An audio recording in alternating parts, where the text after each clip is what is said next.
يا عم صل على النبي. صلى الله عليه وسلم. صلى الله عليه وسلم. صلى الله على الحبيب محمد عليه الصلاة والسلام. صلى على سيدنا النبي صلى الله عليه وسلم. صلى الله عليه وسلم. وتزهقوا من كتر الصلاة على النبي. صلى الله عليه وآله وسلم. صلى الله عليه وسلم. زيد النبي صلاة. صلى الله عليه وسلم. صلى الله عليه وسلم. يا أخي ما تصلي عليه، اللهم صل وسلم وبارك على سيدنا محمد. السلام عليكم ورحمة الله وبركاته. ازيكم يا بنات؟ يا رب تكونوا في خير وصحة وسعادة وستر وراحة بال. هحكي لكم يا بنات قصة أم آدم اللي بعد 9 سنين من الجري ورا الدكاترة واللفة على الدكاترة ربنا كرمها بآدم. وفي يوم سبوع آدم عملت سبوع محترم عزمت فيه جيرانها وحبايبها وكل معارفها فرحانة بابنها. وبعد ما خلص السبوع وهنينا وضربنا ودقينا الهون من فرحة أم آدم بآدم رضعت ابنها ونامت جنبه، بس للأسف قلبها ما قدرش يتحمل الفرحة. ماتت أم آدم في يوم سبوع ابنها، وتزوج الأب بعد فترة وجيزة على طول. خلال شهرين كان الأب متجوز لأنه ملقاش حد يعول له ابنه، وهو كان مشغول دايما من الصبح لحد 12 بالليل شغل على طول. المهم ربنا كرمه بعد 5 سنين من الزواج بطفلين توأم. وبعد ما تسمعونا الصلاة والسلام على سيدنا النبي، اللهم صل وسلم وبارك عليك يا حبيبي يا رسول الله، صلاة لا تعد ولا ترد ولا يعلم بفضائلها أحد. الإخوات اللي ما يعرفونيش يا بنات، أنا اسمي هنا ودي قناتي قناة امرأة مميزة بقدم فيها روتينات بسيطة بأفكار بسيطة وبإمكانيات معدومة أو محدودة. المهم اللهم صل وسلم وبارك عليك يا حبيبي يا رسول الله. هدفنا في القناة نرضى وإزاي نوصل للرضا في حياتنا وسعادتنا من خلال قصة هادفة، من خلال روتين بسيط، من خلال نصيحة من أخت لإخواتها أو من أم لبناتها أو من صاحبة لصاحبتها. فسمعونا الصلاة والسلام على سيدنا النبي. وبالله عليكم إلهي تنستروا اللي يعرفني واللي ما يعرفنيش. ارفعوا الفيديو بلايك ودعوة حلوة ولكم بالمثل. ارفعوا الفيديو بلايك يا بنات عشان يتشاف القناة بتحتضر. اللهم صل وسلم وبارك. سمعنا الصلاة والسلام على سيدنا النبي. اللهم صل وسلم وبارك عليك يا حبيبي يا رسول الله. صاحبنا المعلم راح اتجوز زوجة تانية وربنا كرمه بتوأم، وكان يجي من الشغل العيال عاملين ايه؟ تمام، مية مية، نام والحمد لله تمام، ايه ويروح بص الوالد وينام وخلاص وخلص يومه على كده. المهم مرت سنة على التوأم، وكانت زوجة الأب بتعامل آدم بطريقة وحشة، بتعامل الابن بطريقة وحشة، وكانت صبة كل اهتمامها بأبنائها التوأم. سمعونا الصلاة والسلام على سيدنا النبي يا بنات. وعملت لهم احتفالية كبيرة بمناسبة عيد ميلادهم الأول، وعزمت فيها أهلها وقرايبها وحفلة وشنة ورنة. المهم الولد يا عيني بص على التورتايه عجبته، راح مد ايده هيجيب حته من التورتايه، راح زعقت له وصرخت له، شافتها واحده من اللي قاعدين من اهلها، فخافت الست زوجة اب ام ادم مرات ابوه يعني، فخافت على منظرها يعني لا يقولوا بعد الشر عليها انها جحده.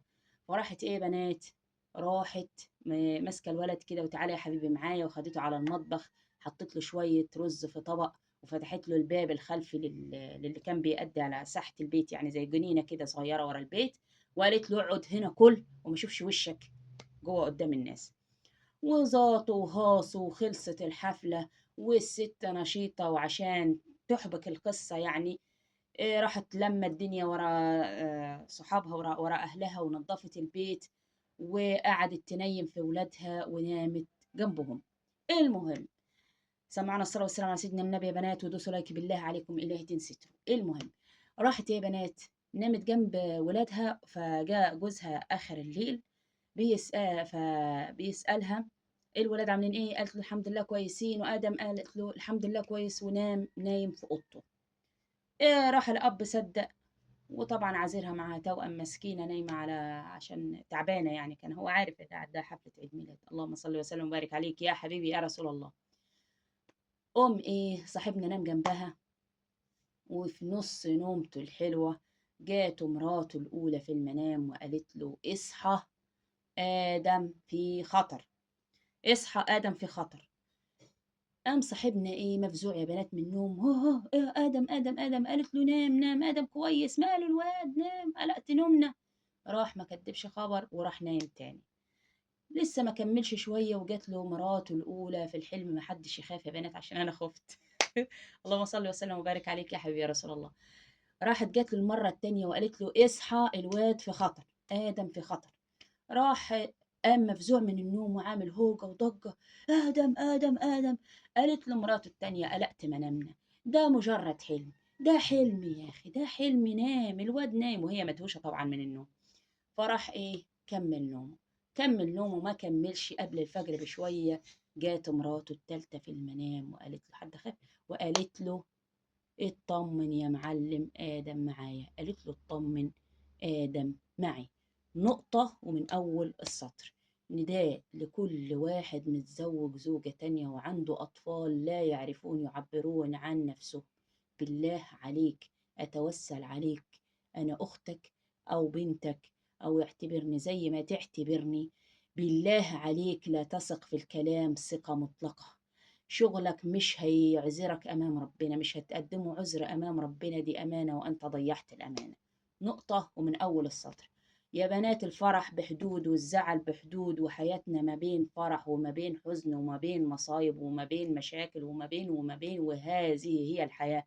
دي ديدن الحياة. لا فرح زيادة يأثر علينا، ولا ابن هيطلعنا من النار يدخلنا الجنة، ولا فيها شيء يساوي صحتك ونفسك ونفسيتك. سمعونا الصلاة والسلام على سيدنا النبي. الفيديو النهاردة مش عارفة أديله وصف، ولا عارفة أقول له فيديو، ولا عارفة أقول له عنوان، بس أنا حابة أوجه في آخر الفيديو رسالة. يا رب تكون يا بنات وصلت رسالتي من أم آدم، رسالتي من قصة أم آدم.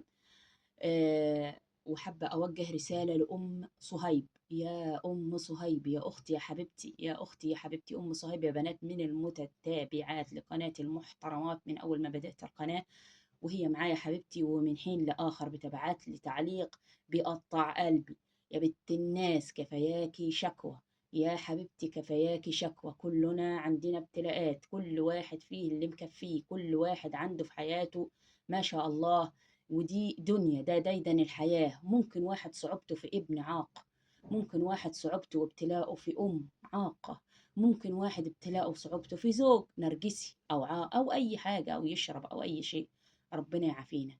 لكن لو لونا حياتنا بلون ابتلائنا مش هنلاقي فيها حاجة حلوة. يا حبيبتي بصي للحاجة الحلوة اللي عندك، بصي لأولادك، بصي لصحتك، بصي لصحتك. الستات بعد صحتها ملهاش أي 30 لازمة، بتترمي وتتبدل وتتجاب غيرها في على يوم الأربعين بيدوروا قبل الأربعين والله. فسمعونا الصلاة والسلام على سيدنا النبي.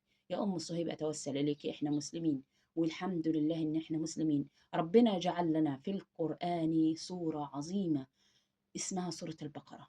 يا بنات، المتأخرة في الجواز عليها بسورة البقرة، اللي عليه ديون عليه بسورة البقرة، المهموم عليه بسورة البقرة، اللي عايزة حياتها تتصلح مع زوجها عليها بسورة البقرة. والمسين دي لو قرأتيها قراءة يومية. فيا بنات معانا العلاج، فمش عايزين ندخل في دوامة الأمراض النفسية. الأمراض النفسية أمراض مش سهلة ولا يستهان بيها. فسمعونا الصلاة والسلام على سيدنا النبي. ده فيديو النهاردة، يا رب تكون رسالتي وصلت لكل أب متزوج زوجة تانية. يا إخواتي، يا على دماغي، يا أي شيء في الدنيا أنت متزوج زوجة تانية، بالله عليك ما تصدقش كل رسالة من زوجتك التانية، ما تصدقش كل كلمة من زوجتك التانية إذا كان أولادك صغار لا يعبرون، لا يقدرون على التعبير. فاللهم صل وسلم وبارك عليك يا حبيبي يا رسول الله. أضعف الإيمان، أضعف الإيمان لو أنت مشغول ازرع كاميرا صغيرة في أي مكان في البيت ولاحظ وشاهد المعاملة، لأنك ستسأل أمام الله وليس لك عذر. اللهم صل وسلم وبارك عليك يا حبيبي يا رسول الله. لأم صهيب ولكل واحدة زي أم صهيب اللي عندها مشاكل في حياتها من زوجها من أيا كان نوعيتها: يا حبيبتي ما تلونيش حياتك بلون ابتلائك، ما تلونيش حياتك بلون ابتلائك. واخشوشنوا يا بنات شويه مع المشاكل، اخشوشنوا. الحياه عايزه الخشن، عايزه اللي يعني اول حاجه يتكيف ويتاقلم. تعلموا مهاره التكيف، مهاره التكيف نتعلمها من المشاكل اللي تقابلنا في حياتنا. بنتكيف زي التكيف اللي على سنه رابعه ابتدائي ده، يعني نتلون بلون البيئه اللي احنا فيها. فمعاكي عفاريت ابقي عفريته، معاكي ملايكه ابقي ملايكه. فسبحان الله، يعني المسلم كيس فطن ويعرف يوزن الأمور ويعرف يقدر الأشياء. فسمعونا الصلاة والسلام على سيدنا النبي، وادعوا لنا بنات بتيسير الحال. ما زالت التشطيبات شغالة في المطبخ. ادعوا لنا بتيسير الحال، ولا نقول وداعا ولكن إلى لقاء.